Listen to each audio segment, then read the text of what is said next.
Hey, this is Ike. I'm excited to be making my first video for PokerSavvyPlus.com. I'm going to be playing 4 tables of 9-handed 1-2 no limit on PokerStars. I was having a bit of a hard time deciding whether I wanted to do 3 or 4. So if a few hands come up at the same time and I don't get to talk about everything as it happens, I apologize. Feel free to post any questions you have about anything in the video on the forums at PokerSavvyPlus. I'm just going to be talking about hands as they come up and trying to relate them to broader concepts as things arise, and here we go.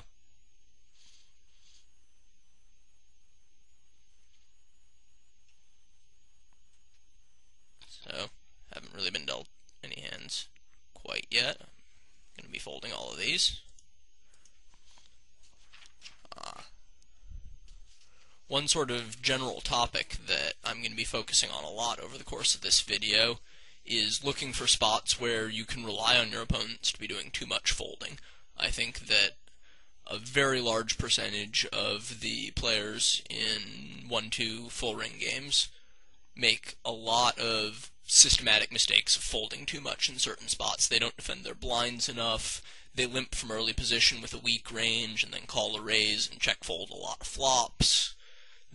A lot of them will open a huge range from late position, then fold all of it to re-raises. So I'm going to be looking at the different player types and looking at ways to exploit their tendencies. So for instance, this Queen-9 off in the cutoff right here, if it's folded to me, this is one of the worst hands I would consider opening here, but I would open it. I would be raising to 6. I think it's just about good enough to steal the blinds. I would not be going with Queen-8 off or Jack-8 off there, but I think Queen-9 off is good enough.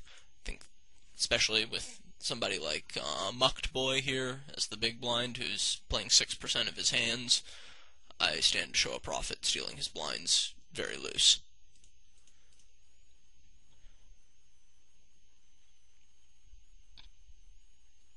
And a lot of the players in these games open to 4 times the big blind. I think it's preferable to be opening to 3 times the big blind because of what I was just saying about tending to open pretty loose and be pretty aggressive about trying to steal blinds. The unfortunate side effect of that is that when I get called and see a flop, on average I'm going to be behind my opponents. So I want the pots to be small when we do see a flop, both because I do stand to be behind a lot of the time when I get called, and because it gives me more room to maneuver to have the pot smaller relative to the effective stacks.